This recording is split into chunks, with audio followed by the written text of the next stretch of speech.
Hi, everybody. A little bit different. We're in the good city of Ottawa, and I hope everyone is doing as well as they can. Here's a question from Robert Volt out of Vancouver. The second question, if you remember, there was one the last Thursday, and yes, a very difficult question. But I'll do the best I can remember. Robert, this is from my perspective, right? So you have to think this through for yourself as well. Given that we live in a universe of reality of polar opposites, is there a negative energy operating as well as the positive energy that emanates from the one source? Or is the negative and evil that we witness in some others just a result of a misguided, unawakened personality construct or ego? It's a good question and a little bit difficult. As you mentioned, concept of polarity. Yes, in an electrical way, there is a negative polarity and a positive polarity, and neither one of those are, let's say, a negative thing. They work together for a purpose of emitting electrons through a wire. That's kind of interesting, but when you start talking about personality stuff, it is quite complicated. We have a number of views in 8 billion people in every subject you can come up with. I don't care what the subject is. The subject matter that we're talking about in this question implies kind of a religious construct. But it's not only in the religious realm, it's in the ethical realm. What should I do? How can I do that? Am I able to do this? I may not be able to do this. And in the world of none of that kind of questioning at all, we have a complication that relates to personality constructions. We have a thing that people generally speak of as egos, which really are, to be honest, what we call personalities. That will not go well with many people who are listening. Your personality is an ego, and your identity is a developed constructive system, which people call ego. Well, some people's definition of ego is not that. Their definition of ego is when a person is expressing themselves and it's different than what they believe, they consider that the other person is involved with their own ego, where in fact your judgment of that is based on your protection of your own ego, or your versions of what might be true or might not be true. Or you can look at life in generally, and we try to be reasonably involved with people to the best of our ability, or not. One person will call all kinds of things evil, but it's usually based on people acting out in a manner that is not very constructive, more destructive to other folks. Possibly. There's another angle there. Some people call evil if you don't agree with them. And it could be in any subject matter all across the board. Doesn't matter what it is. That is a very costly kind of thing in a kind of a strange way, because when you're looking at belief systems, there are so many belief systems and many that work well. especially if you're looking at philosophy or if you're looking at religious backgrounds. And tremendous beliefs and versions of you must be right because it's your idea, or so many people think you're right, therefore it must be true. If you would take a look at the early goings of some avatars, hardly anybody believed what they were talking about. You can't really blame them because it was so different than what they were used to hearing. And slowly ideas changed. As in our world, often people believe that any individual has an opinion about anything. As long as you have a group of people who agree, then your opinion's worthwhile. That opinion is okay. And we look at numbers often. There's 3 billion people who believe this way, and only 2 billion other people believe this other way, and only 1.6 people believe in this way, and you make it up to until you get 8.5 billion, or roughly speaking, people that happen to be kicking around now. These are personality constructs. We know very honestly little.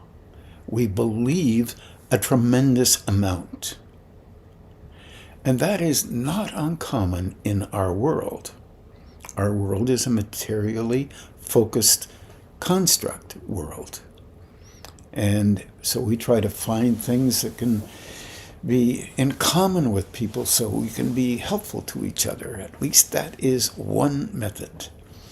And there is kindness all across belief systems. There's also rudeness all across belief systems. And there is also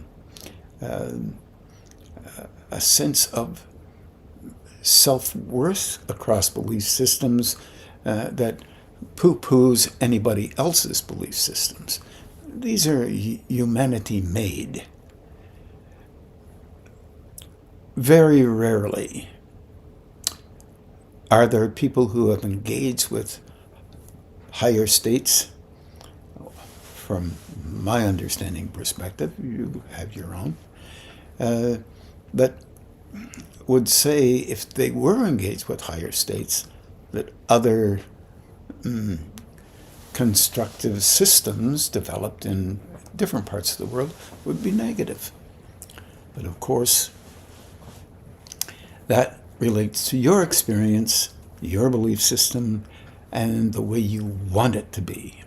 I happen to take the view personally that is kind of involved with the idea that an individual will do things to support their own self-version of how important they are. And in fact, a lot of us all have that, a little bit of that in us. And how to be honest about that is a dilemma. No one wants to take a look at how they function as not something that is really extra special or maybe helpful to others. We're trying to understand things from a perspective that relates to energy. This is a toughie because as your awareness increases, you begin to be aware of energy entering you from others because you're beginning to be aware. Emphasis on the beginning, like kindergarten almost, but nonetheless a very important level of engagement, because prior to that there was none, just an instinct. but no conscious awareness other than the instinct, and then your belief takes in, and then you assess things, and now you know it must be true because it happens to be you that's saying it. There's a lot of vulnerability there, but nonetheless, this is the system that we are a party to and have been for many, many thousands of years. And it's natural for us as a growing species to begin to wonder about some of our responses to others. And if you are wondering, then you're among fairly rare people. That is not to say that everyone doesn't think, but they do think in terms related directly to what they already have considered the only way to think. It's a dilemma. We can't do this well, but if you are attempting to do it, then you begin to understand the vulnerability that we have with thinking that we could learn something right in the midst of thinking that we know something. And we know it has to be true because we're the one who's thinking it. This is part of being, maybe part of being a movement towards maturity of some kind.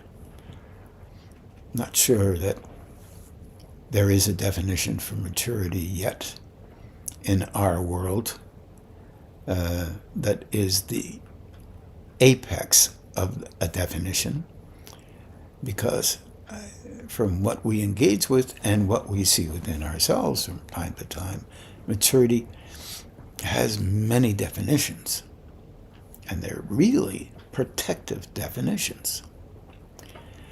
So, meaningly, and without any dispersions around anyone, including myself, from time to time, our engagement with relating directly to an ultimate understanding of how a person should be is close to not being real. Many of us are different than others. That is the nature of our whole planetary system. We believe we're different, and later we find out in our engagements with emotions, our reflexes relating to a kind of survival of thoughts or beliefs, we're basically doing similar things. And this is, if you wish to look at that, might be disturbing. But if you stop the emotional reaction to it and begin to realize that if you're honest with yourself, you have emotional reactions to things that you believe should be this way versus that way. And that way is more evil than the way you're thinking, whatever it is, happens to be. We need a lot more experience in this, and I hate that idea. No offense to anybody who has the same idea, but it's true. Our experience, I think we would prefer to have more comforting experiences than experiences that show us to ourselves in areas and things that we could be more compassionate about and more understanding and extremely more kind, and try to recognize each and every one of us is dealing with an imperfect engagement with life, meaning we engage with others relative to what we believe we have learned and instinctively taken in from backgrounds that we happen to have come through. No negation is sounded there, but boy, complexity is really strong. And that sense can be anything from tremendous kindness to everyone as often as you can muster it, to being exceedingly powerful in your own mind and manipulating anything that you can to gain access to getting what you want. These are extremes.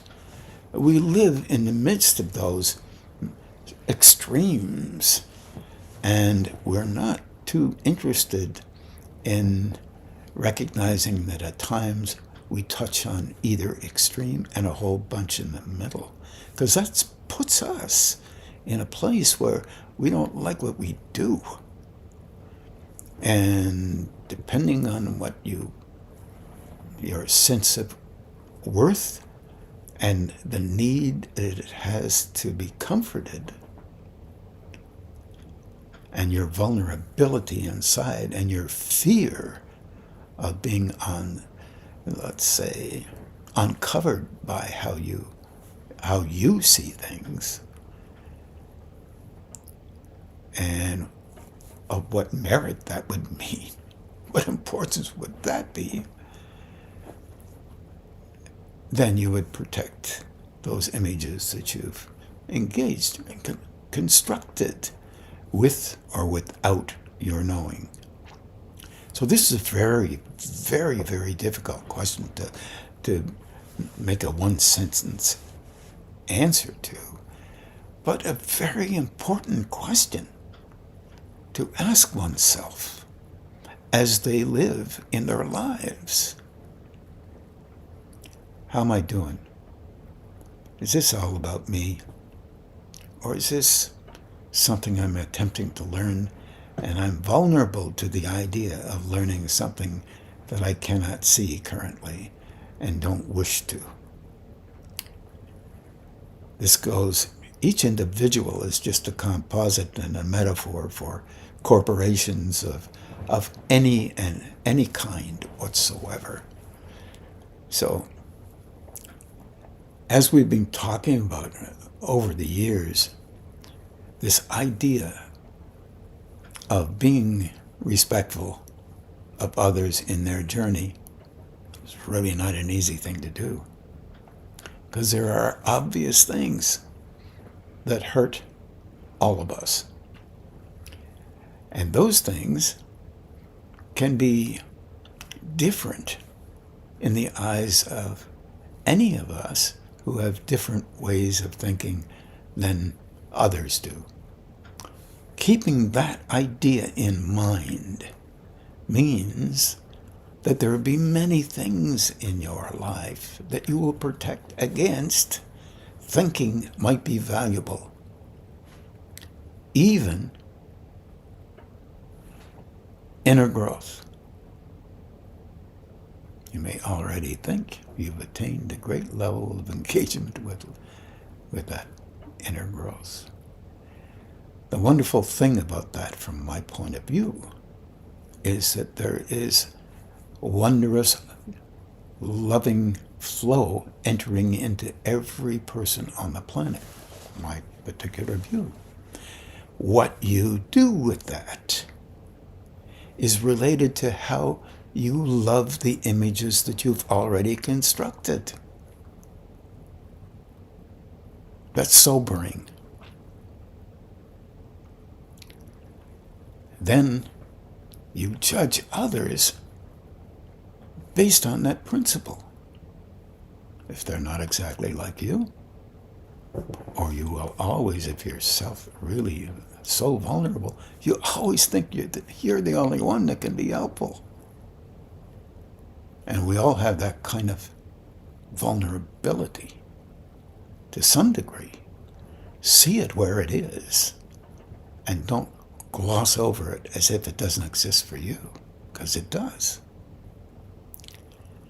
But that's not negative. That's constructive.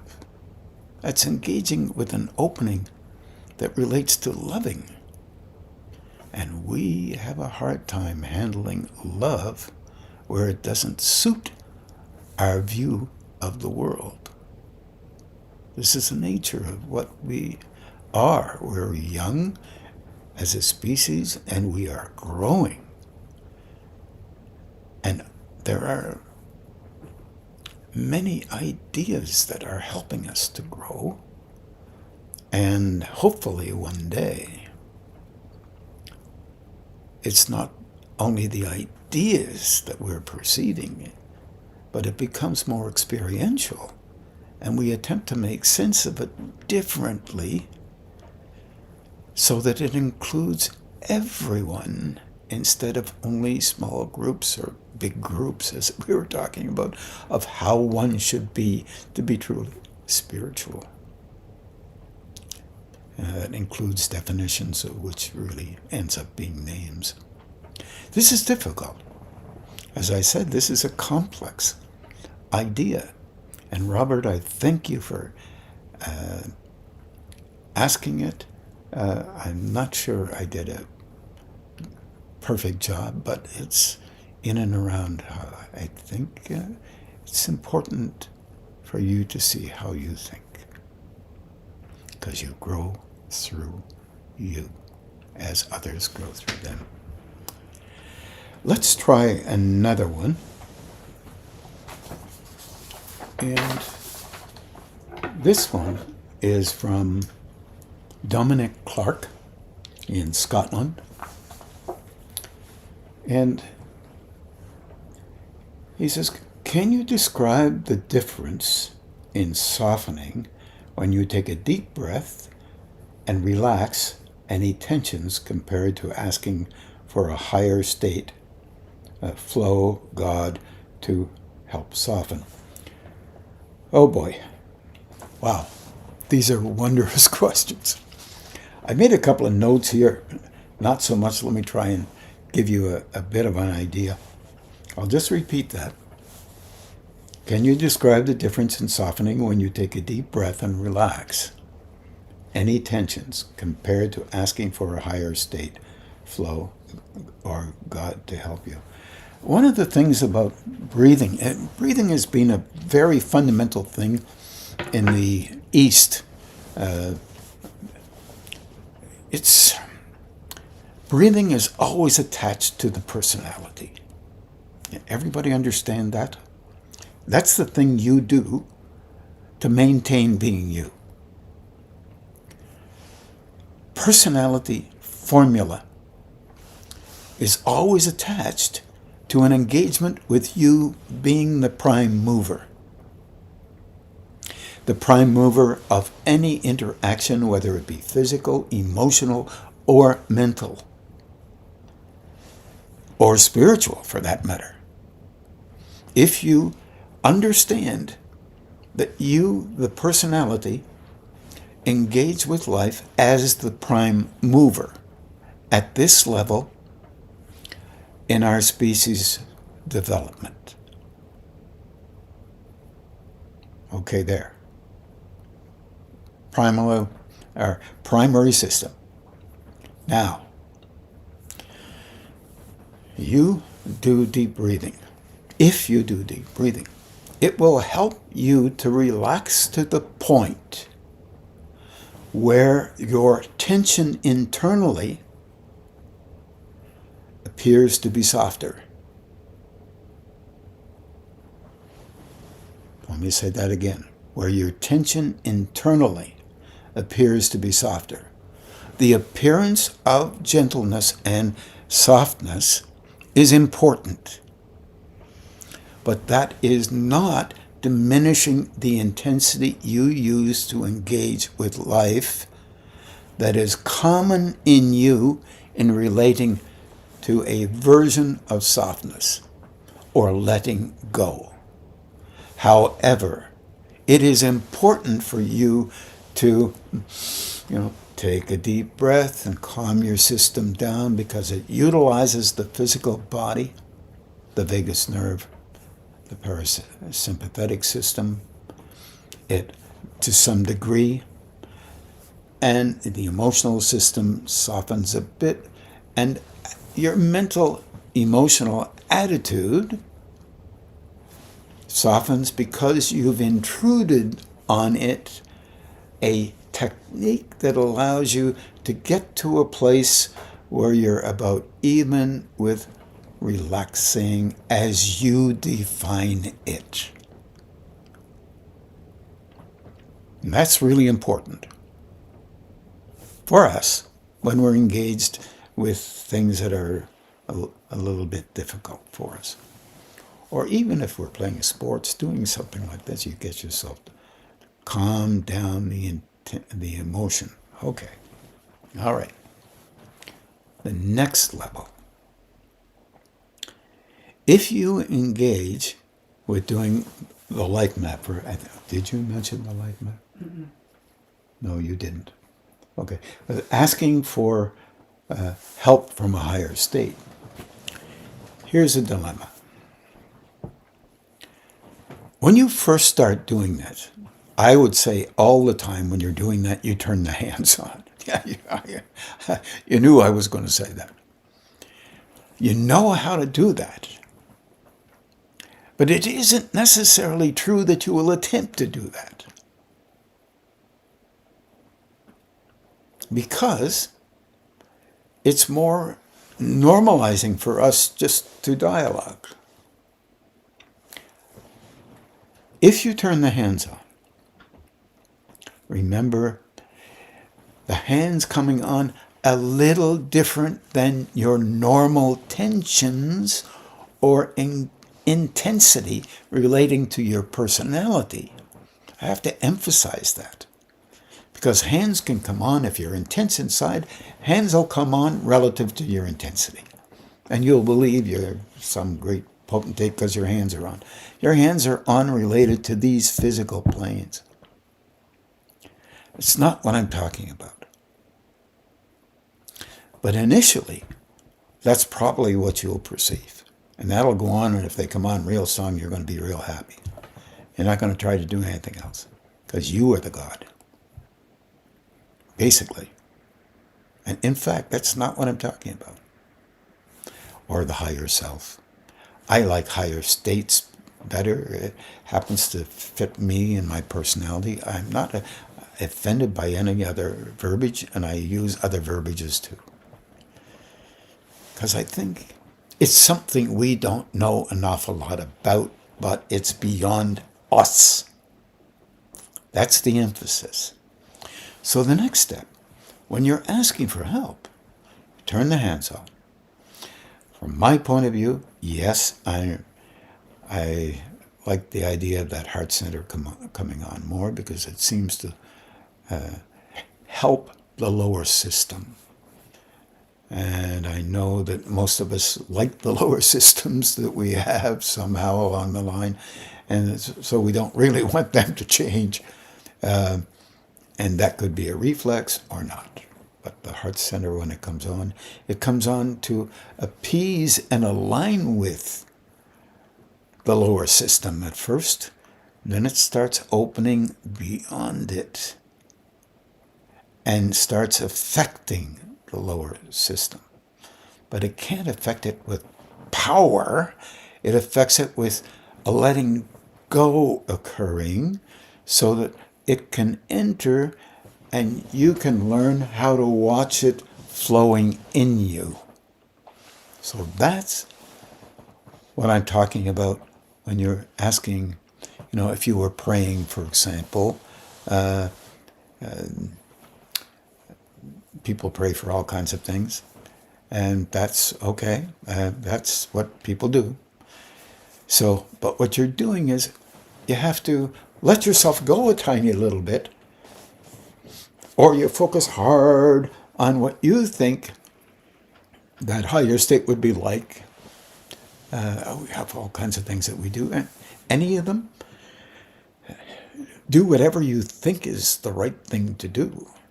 But linking with that higher state is a totally different type of thing. You're already linked up to it, but you use it to construct the system that you believe is the only system of how you should act out, and that is usually related to the reflexes, partly at least, that you've learned over your younger years, and you're emulating other people and all the rest of it that goes on. So, letting go and not doing anything other than, in a kind of way, you're emotionally or mentally asking for help.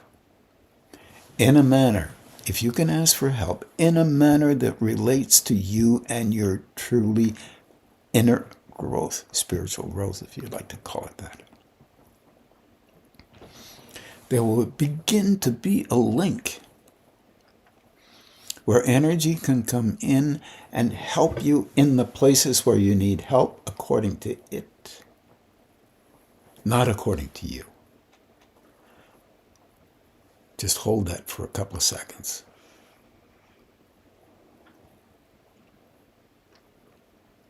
Then, also, you can ask for help where you think you need help.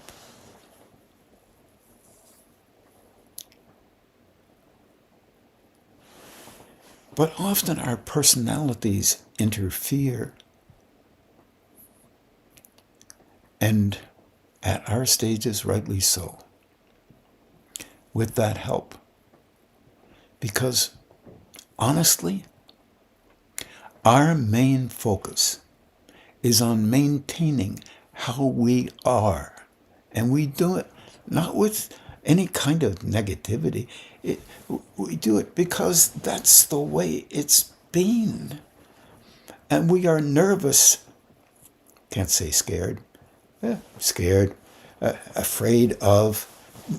Nervous about any change that would change how we interpret or see the world, or think it should be in the way we want it to be.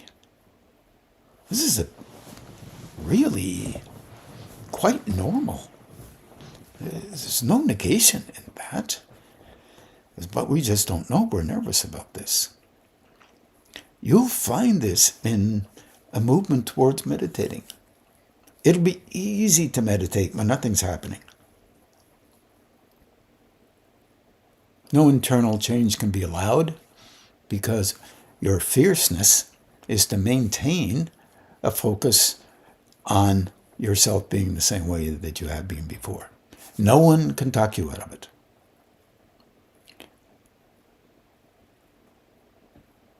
And that higher state is too loving and compassionate to even allow that to occur, unless little bits at a time can occur in you, and you still maintain the fervor of maintenance of a relationship with the personality images that you hold dear to you. This is the nature of how growth entwines itself with the way our ephemeral need, subtle need, to maintain ourselves the way we have been, even when we cannot perceive it ourselves, occurs. No negation there. It's just slow process of movement towards a deeper understanding and recognition, experientially, that you come face to face with in moments when you are vulnerable enough to allow yourself to be honest.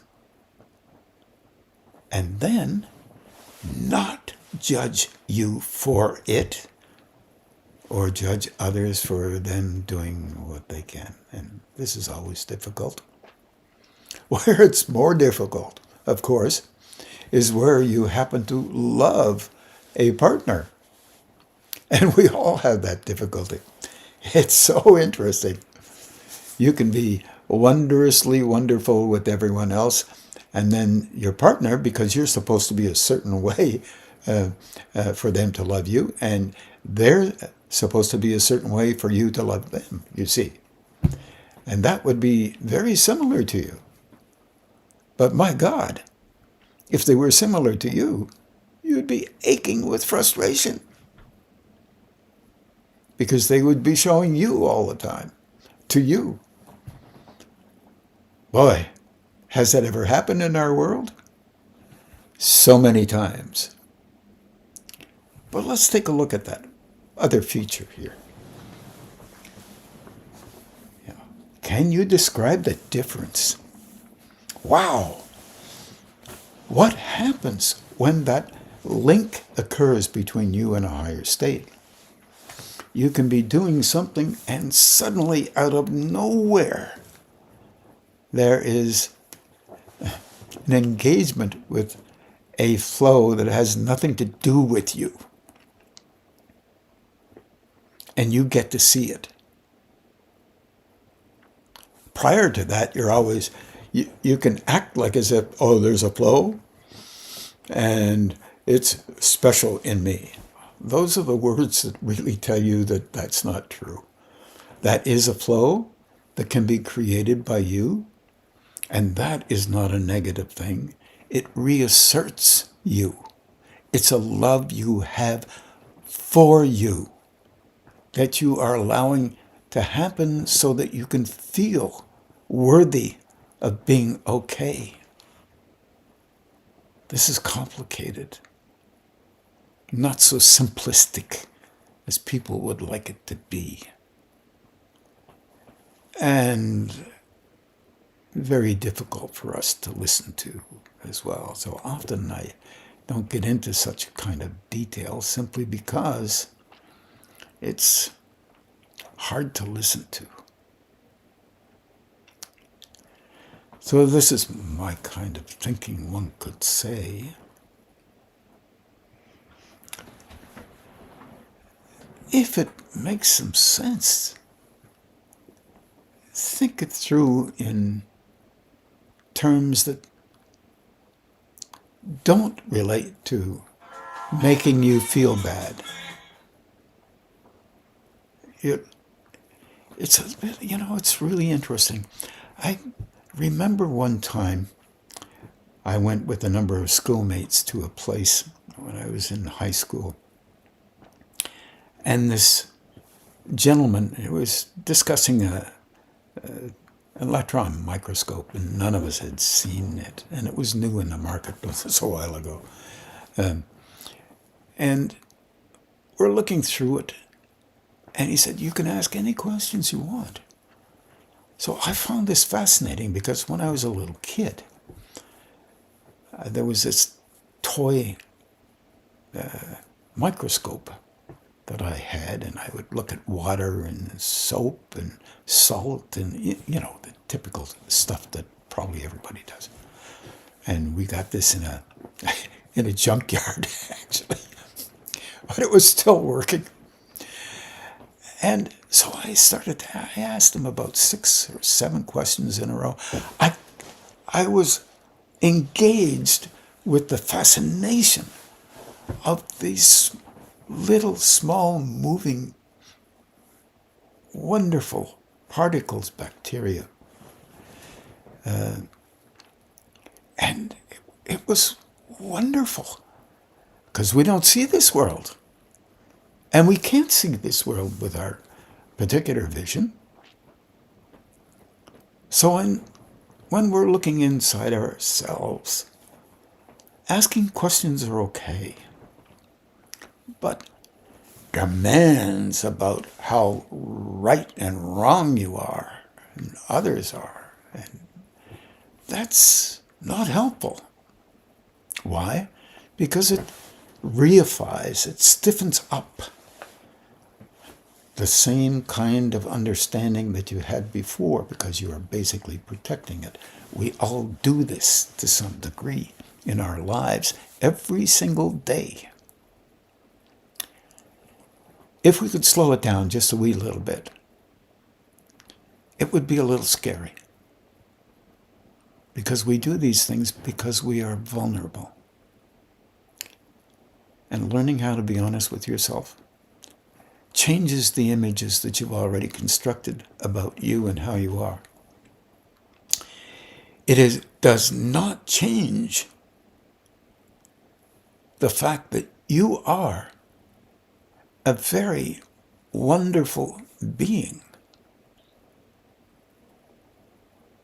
with energy operating through you, but you use it for your own purposes at times, and other times you use it for the help of others. It's not only one thing you do this for, and other times you're doing it for the help of you, and that is a good thing in some cases, because you need to find comfort within as well as honesty as you are doing that with yourself. You do not have to engage with others and tell them what you're doing and how badly you're doing and all. It's just creating another system to be looked at as if that's important. And that importance is related directly to constructing systems that validate what is already there. And that's hard to see. Go slow with that. Laugh a few times at what you do. Be disgruntled if you want. And then maybe say, easy, easy does it. I do this sometimes. I don't do this all the time. Or maybe you do. And if you do, learn how not to miss it. If you don't, learn how not to miss that you don't.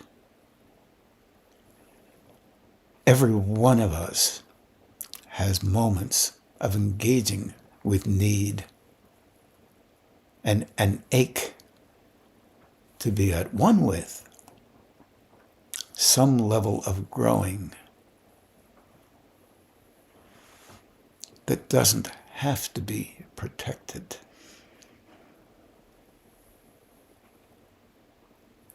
It's a difficult one to make some sense of.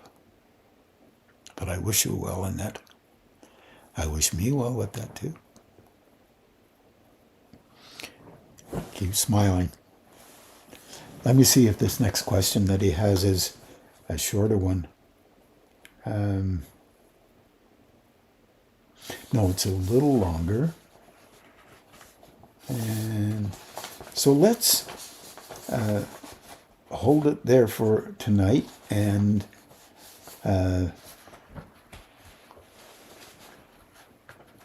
let's see. Oh, let me try this one. This one's from Betty Toslin from England.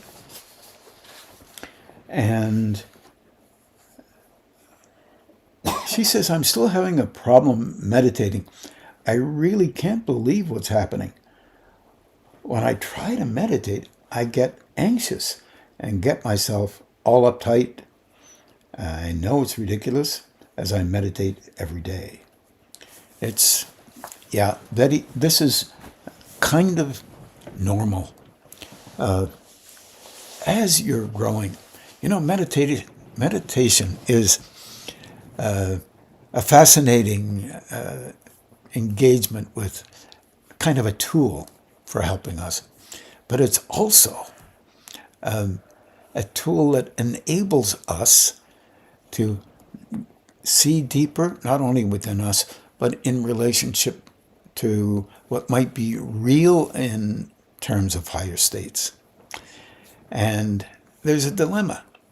There's some people who can meditate every single day and they're proud of it and all the rest of the stuff. And they become really important because of it. Yeah, that's good.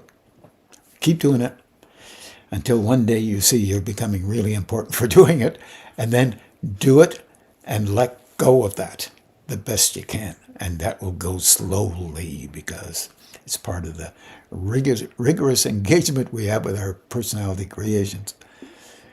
There are times when it's difficult to sit down and meditate.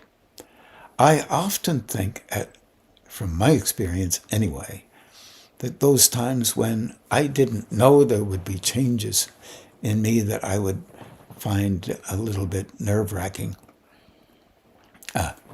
to my normal way of engaging. And those changes really are usually, in the old metaphor, taking a little bit of clouds away from the belief systems and ideals and ideas that you already have acclaimed to your personality. This is not so simple. This is about real inner growth. And sometimes that inner growth is a part of you letting go. And the fear of letting go and deepening your relationship with understanding and perception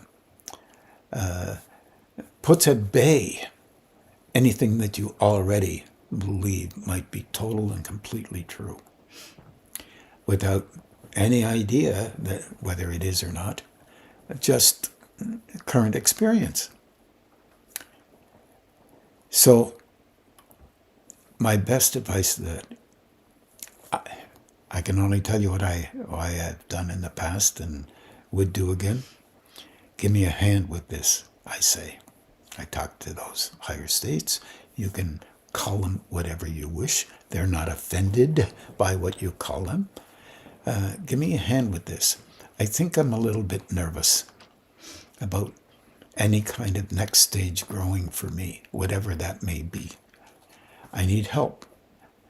Don't let me stop. Help me to continue. And that's only one way. You do it with your words. My words are only my words, and I might change them a couple times myself. So remember, you're growing through you, and that's valuable. And any change in how that modality might be, it would be nervous to anybody.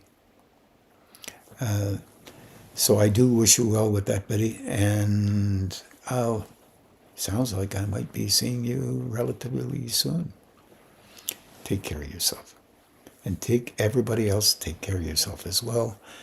And we'll now meditate for about an hour, and I'll bring you out at the end. Take care, everybody.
Namaste.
Maya Vishwamohini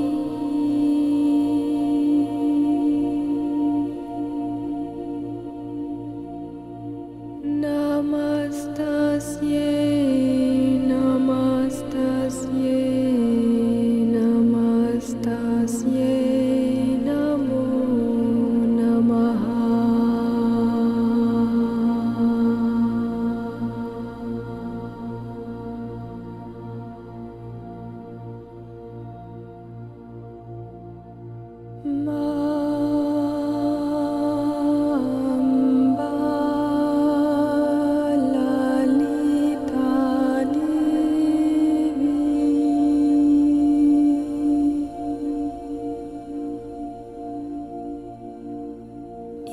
Ishwari Narayani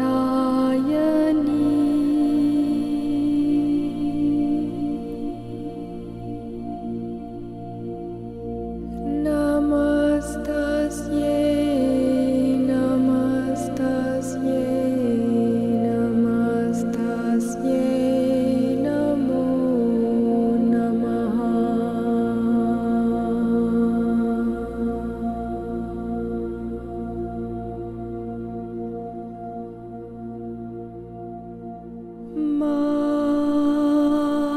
Mamba Lalita Devi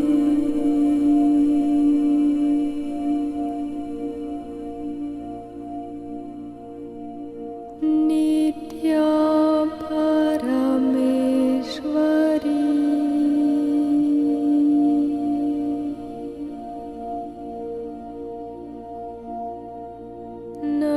Namastasye Namastasye Namastasye Namo Namaha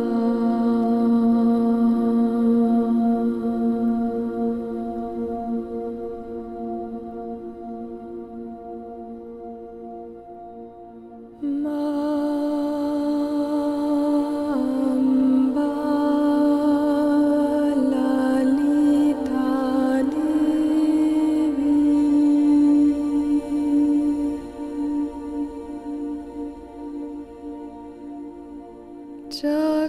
Jagadambe Janani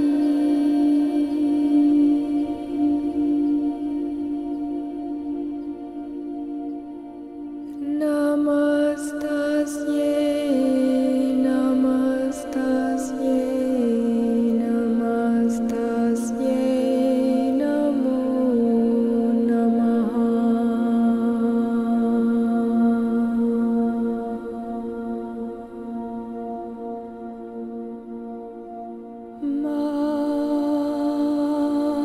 Mamba Lalita Devi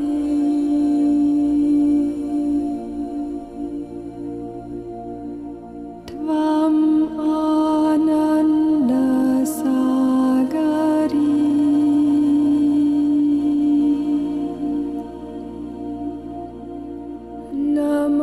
Namastasye Namastasye Namastasye Namo Namaha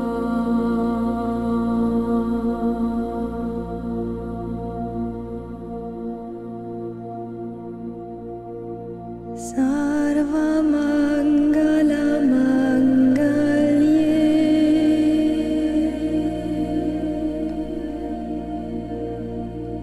Shive Sarvartha Sadhike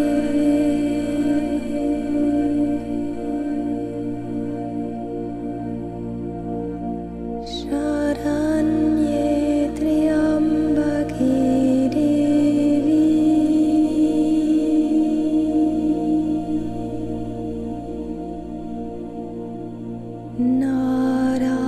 Narayani Namosthu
Now we'll just begin to do the balancing.